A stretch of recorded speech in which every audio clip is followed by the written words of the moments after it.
I'm done. क्योंकि चूड़ी तो आ ही नहीं रही है मेरे हाथ में। और जो साइड वाला आप देख रहे हो ना पैनल, इसमें हवा भरनी होती है।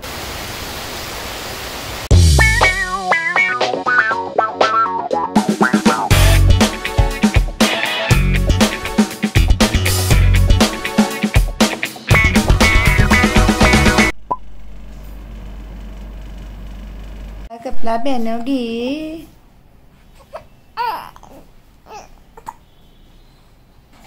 क्या चाहिए नन्ना बच्चा? ड्रेस नहीं मिल रही है। Hey guys, very good morning and you are watching happy mummy blogs. तो ये जो पेसिफायर आप देख रहे हैं Philips Avent ultra air pacifier है, न्यू बॉर्न बेबीज़ के लिए, 0 to 6 मंथ एज बेबीज़ के लिए है। काफ़ी दिन से मुझे इसे परचेज़ करना था। इनफैक्ट जब से चीकू का बर्थ हुआ है तब से, लेकिन ये कंटिन्यूस सोल्ड आउट था। फाइनली मुझे मिल गया अमेज़ॉन पे। Well as I told you कि ये जो बेडरूम है हमारा, पहले हम यहाँ पे रहते थे बट डिलीवरी से जस्ट पहले हम उस रूम में शिफ्ट हो गए थे। और यहाँ हम बेड साइड नर्सरी रेडी कर रहे हैं चीकू के लिए, और काफ़ी कुछ हो ही गया है बट बहुत कुछ बाकी है। एनीवेज, मेरा लंच बन चुका है और आज मैंने सोया पुलाव बनाया था, कचौरी है, सब्ज़ी है, और अभी दूध गर्म कर रही हूँ, दूध पीऊँगी। ओह गॉड, अभी लंच भी पैक करके देना है सफल को।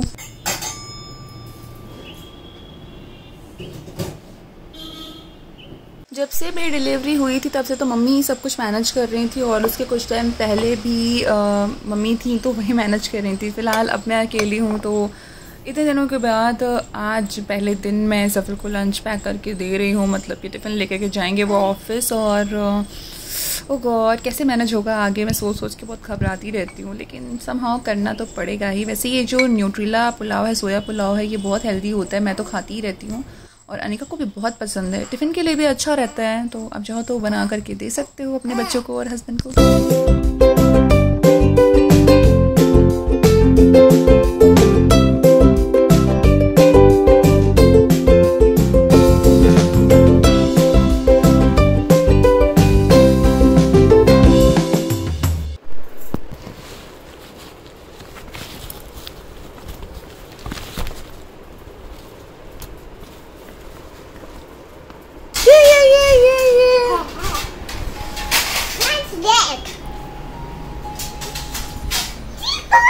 अभी हम लोग पता है यहाँ पे सब रेडी कर देंगे, अच्छे से सेट कर देंगे, फिर आज हम लोग यहीं पे रहेंगे।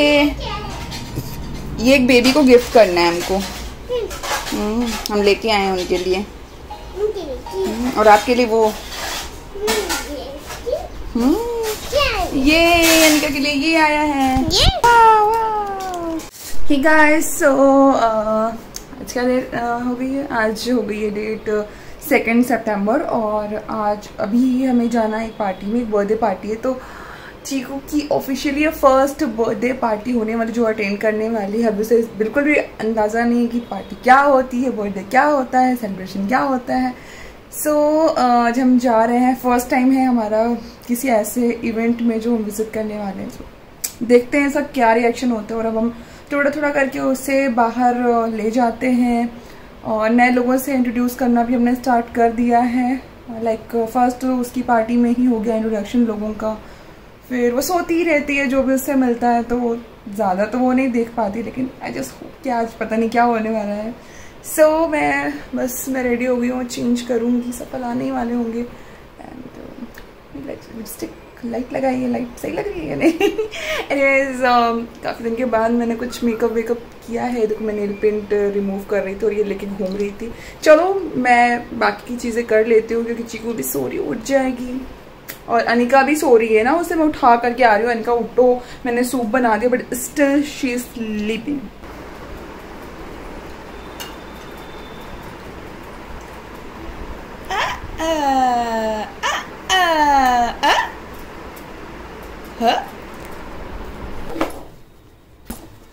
तो मैंने बैग पैक कर लिया है। स्मॉल आउटिंग के लिए मैं क्या क्या चीज़ें पैक करती हूँ बैग में, इस डायपर बैग में मैं आपको दिखाती हूँ।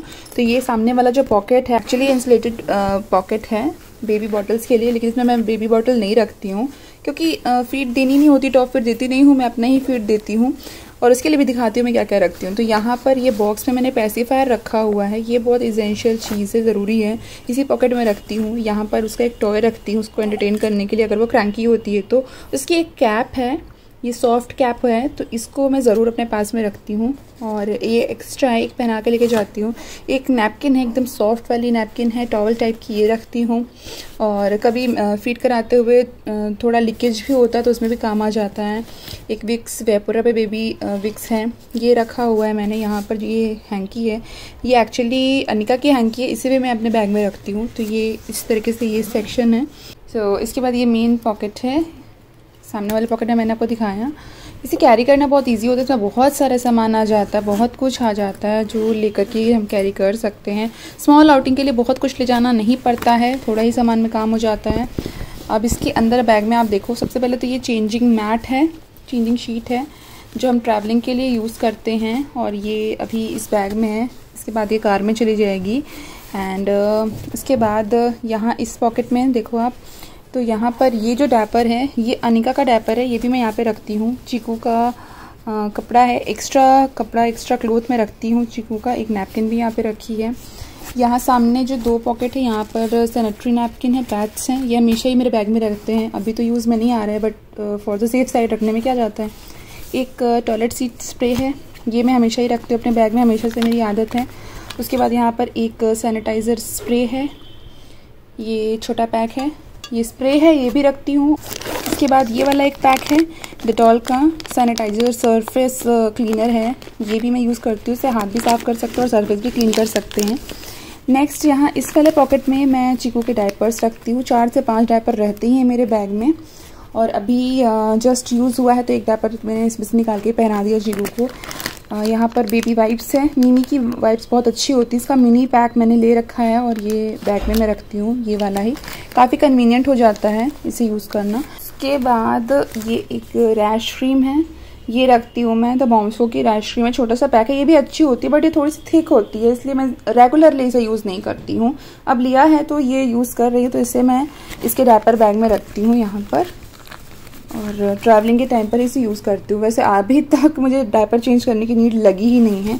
नेक्स्ट यहाँ पर अंदर मैं रखती हूँ, ये है मेरा फीडिंग कवर है, ये मैं ज़रूर अपने साथ में कैरी करती हूँ क्योंकि मैं रास्ते में भी अगर ट्रैवलिंग के टाइम पर भी मैं चीकू को ब्रेस्ट फीड कराना ही प्रेफर करती हूँ, तो ये आउटडोर के लिए काफ़ी अच्छा रहता है।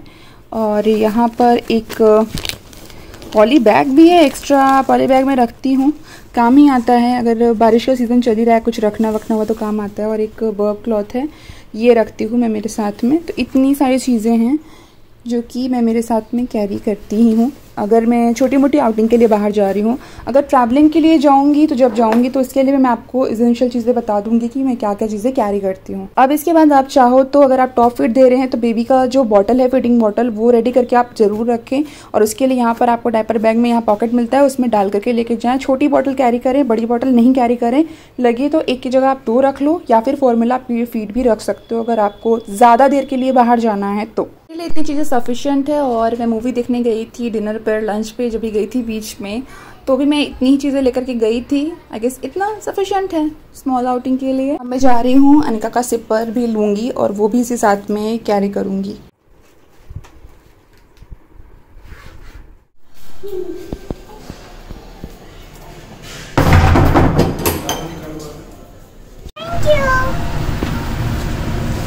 ये चिकू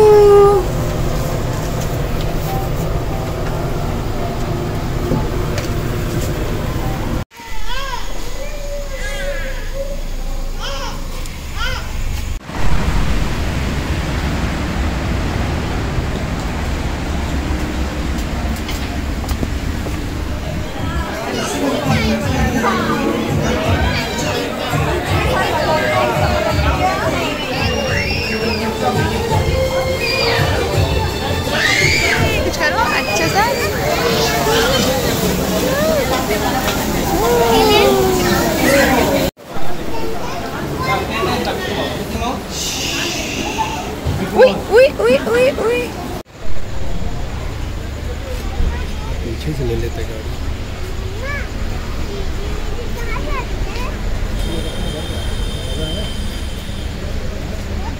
आपकी फ्रेंड बन गई। जिसके साथ आप खेल रहे थे बाहर घूम के आए थे, अंदर खेल रहे थे।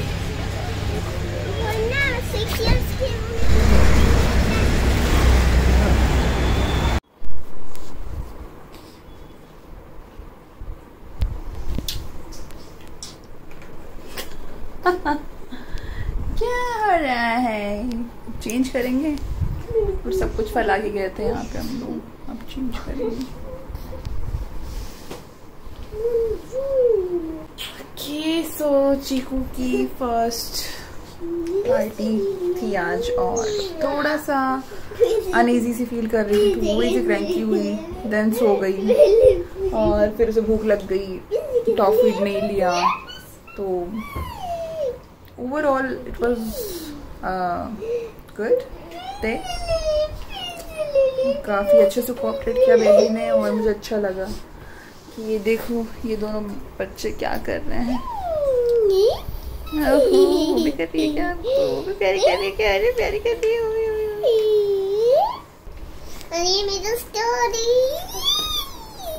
हाय गाइस, सो अभी 2 month and 1 week हो गया है चीकू को हमारी लाइफ में आए हुए और मेरी डिलीवरी को। सो अपडेट ये है कि अब मैं काफ़ी एक्टिव फील करने लग गई हूँ और मम्मी पापा चले गए थे तो उसके बाद घर के सारे काम मैं ही निपटा रही थी, कर रही थी। बच्चों को मैनेज करना, घर को मैनेज करना, खुद को देखना और अब चैनल को देखना थोड़ा डिफिकल्ट हो गया क्योंकि सारे काम मुझे अकेले ही करने हैं। अभी तक मम्मी थी तो खाना पीना वो देख लेती थी, लेकिन अब सब कुछ अकेले देखना है और एक्स्ट्रा हेल्पर मैं रखने के मूड में बिल्कुल भी नहीं हूँ क्योंकि ऑलरेडी एक मालिश वाली आंटी हमारे यहाँ आ ही रही हैं और एक हाउस कीपिंग के लिए आंटी हमारे घर में आ रही, तो ये 2 लोग तो हैं ही और ये दोनों अभी कुछ दिन तक हमारे साथ रहने ही वाले हैं। तो इसके साथ में कुछ एक्स्ट्रा हेल्पर नहीं रखना चाहती, बहुत टाइम चला जाता है बताने में, समझाने में। सो इट्स बेटर कि खुद कर लो, वो ज्यादा अच्छा है। स्टार्टिंग में कुछ दिन मेड रखो, हेल्पर रखो, वो आपके लिए बहुत जरूरी होता है क्योंकि स्टार्टिंग में ही आपको बहुत रेस्ट की जरूरत होती है। तो भी लाइक 1.5 month मैंने काफी रेस्ट कर लिया, उतना नहीं किया जितना जरूरी होता है, लेकिन तब भी मैंने अपने हिसाब से कर लिया। थोड़ा सा मेंटली पीस भी चाहिए, तो इसके लिए मैं सोच रही हूँ कि भाई क्विकली एक वेकेशन प्लान करती हूँ और घूम के आती हूँ, रिफ्रेशमेंट लेके आती हूँ एंड सोचती हूँ किस तरीके से क्या वर्क करना है क्योंकि यार अभी सब कुछ अकेले मैनेज करना इट्स नॉट इजी, डिफिकल्ट हो रहा है। व्लॉग्स इतना लेट हो रहे हैं, एडिटिंग ही नहीं हो पा रही है, वीडियोस इतना लेट हो गए हैं, टॉपिक्स इतने सारे हैं, इतने सारे टॉपिक्स हो गए हैं, मतलब सबको डिटेल वीडियो चाहिए उस चीज पर। और अभी लाइक क्योंकि बहुत कुछ इन्फॉर्मेशन है मेरे पास, लोगों को पसंद भी आ रहे हैं और अच्छे लग रहे हैं उनको वीडियो, तो मुझे ऐसा लगता है कि नहीं यार अगर मेरी इन्फॉर्मेशन किसी को हेल्प कर रही है तो यार क्या जाता है वीडियो बनाने में। तो मैं कोशिश कर रही हूँ कि जल्दी से जल्दी ये सब चीजें आपके साथ में शेयर करूँ और आपकी हेल्प कर पाऊँ। अब टाइम से हेल्प कर दूंगी तो फिर आप लोगों के लिए भी अच्छा रहेगा और मुझे भी पर्सनली बहुत अच्छा लगेगा कि चलो यार मेरे साथ साथ किसी और की तो मदद हुई। देखो कब आते हैं, कैसे आते हैं, कोशिश तो कर रही हूँ, लेकिन मैं अपने घर से ज्यादा इन सब चीजों में हाथ नहीं लगाती हूँ। पहले मेरी प्रायोरिटी है मेरा घर, मेरे बच्चे, मैं, देन उसके बाद में बाकी सारी चीजें आती हैं। सबको मैंने टाइम दे दिया मेरा, देन उसके बाद में मैं यूट्यूब पर भी आती हूँ और इसी वजह से जो आजकल जो कमेंट के रिप्लाई है मैं टाइम से नहीं दे पा रही हूँ। That is the only reason, क्योंकि मैं बहुत ऑक्यूपाइड हो गई एकदम सडनली। फिर भी मैं कोशिश करती हूँ कि जैसे ही मैं यूट्यूब पे जाऊँ, कमेंट्स देखती हूँ, रीड करती हूँ, तो आपके कमेंट्स का फटाफट से रिप्लाई कर दूँ।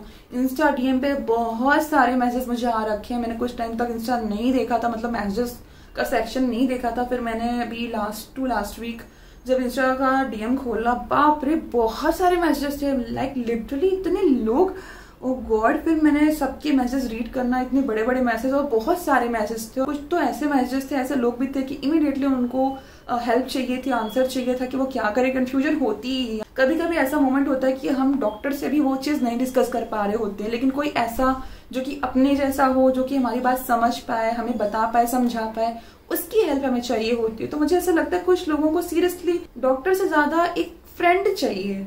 तो मैंने उनको यही चीज सजेस्ट करी कि आप अपने डॉक्टर से खुल के बात करो, कोई दिक्कत नहीं, डॉक्टर से डरने की जरूरत नहीं। डॉक्टर इसीलिए बैठी हैं कि वो आपको ट्रीट कर सकें, आपको बेटर एडवाइस दे सकें, और जितना अच्छे से डॉक्टर आपको ट्रीट कर पाएंगे ना, बता पाएंगी, कोई इस दुनिया में कोई ऐसा नहीं है जो कर सकता। हाँ, मैं अच्छा आपको समझा पाऊंगी, बता पाऊंगी, कहीं से सोर्सेज से आपको हेल्प भी कर दूंगी, लेकिन वो सही नहीं होगा। ये सब चीजें देख करके मुझे बहुत लगा कि यार कितना ज्यादा लोगों को कंफ्यूजन है, नई माँ को कितना कंफ्यूजन होता है, मैं वो चीज अच्छे से समझ सकती हूँ। तो बस सबको रिप्लाई देना शुरू कर रही हूँ, कोई ऐसा नहीं हो जो मिस हो जाए, और नहीं पॉसिबल हो पाएंगी चीजें मैं अपनी तरफ से हेल्प करूंगी। और बहुत कुछ मेडिकली तो मैं नहीं हेल्प कर सकती क्योंकि वो मेरे हाथ में नहीं है ना, और वो तो डॉक्टर ही आपकी हेल्प कर पाएंगे और वो ही आपको अच्छा एडवाइस कर पाएंगे। और मैं आपको यही सजेस्ट करूंगी कि आप डायरेक्टली आपके गायने से या फिर आपके पीडियाट्रिक से ही बात करें, तो वो आपको अच्छे से हेल्प भी कर पाएंगे और सही तरीके से आपको गाइडेंस भी दे पाएंगे। तो चीकू का माइलस्टोन मैं आपको बताती हूँ, यानी कि अभी प्रॉपर आई कांटेक्ट आ गया है चीकू को। वो देखने लग गई है कि मम्मा कौन है, पापा कौन है, दीदी कौन है, आसपास कौन है। सबको ऐसे आंखें घुमा घुमा के, सर घुमा घुमा के देखती रहती है। वो पहचानने की कोशिश करती है, स्माइल पास करती है, जिसको पहचान लेती है ना उसको देख के स्माइल जरूर करती है। एंड ऑल्सो ऑब्जेक्ट्स पहचानने लग गई, कलर्स पहचानने लग गई है। लाइक कुछ कलर्स यहाँ से वहां वेव होता है तो अपना हेड भी ऐसे टर्न करती है, प्रॉपर हेड टर्न करने लग गई है। वो हेड कंट्रोल भी आने लग गया है। लाइक थोड़ी देर तक अगर हम उसे होल्ड करते हैं ऐसे हाथ पे तो अच्छा सा ऐसा हेड कंट्रोल में रहता है उसका। देन थोड़ी देर के बाद में वो फिर शेक होने लगता है। तो बहुत प्रेशर हमें देना नहीं बेबी के नेक पे, अभी धीरे धीरे वो 5 मंथ्स में अपने आप कंट्रोल में आ जाएगा। तो वो चीज भी प्लस पॉइंट है। हाथ पैर फेंकने लग गई है अच्छे से। तो इस एज में लाइक 2 मंथ्स पे बच्चे अच्छे से हाथ पैर फेंकते हैं और थोड़ा सा आगे खिसकने की कोशिश करते, पैर के बल हाथ के बल प्रेशर देके सरफेस पे वो आगे खिसकने की कोशिश करते हैं। पूरा हेड टर्न करते हैं, यहाँ से वहां टर्न करेंगे, ऑब्जेक्ट्स पहचानने की कोशिश करेंगे, इंटरेक्ट करने की कोशिश करेंगे और डिफरेंट तरीके के साउंड बनाएंगे, वो आवाजें निकालेंगे और आपसे बात करने की कोशिश करेंगे। लाइक वो समझ रहे हैं, अंडरस्टैंड कर रहे हैं। पर आप उनसे बात करोगे ना, कम्युनिकेट करोगे, कुछ भी बोलोगे, अजीब अजीब से आवाजें निकालोगे ना, तो वो आपके साथ भी बात करना शुरू करेंगे अपने तरीके से। तो बच्चों के तरीके से थोड़ा आप इंटरेक्ट करो अपने बच्चों के साथ, डेफिनेटली बहुत कुछ नई चीजें आपको देखने को मिलेंगी, सुनने की मिलेंगी। और यही चीजें इतनी प्यारी होती है ना, इसको रिकॉर्ड जरूर करके रखना। मैं भी रिकॉर्ड करती रहती हूँ इस सारी एक्टिविटीज। और अभी मुझे ऐसा लगता है इतनी सारी चीजें तो हो गई हैं एंड ये अच्छा साइन है। ये सारी चीजें इस एज में होती ही हैं। अब नेक्स्ट 3 मंथ्स में और क्या होता है ये भी मैं आपको बताऊंगी आने वाली वीडियो में। ऐशु देखो, ओ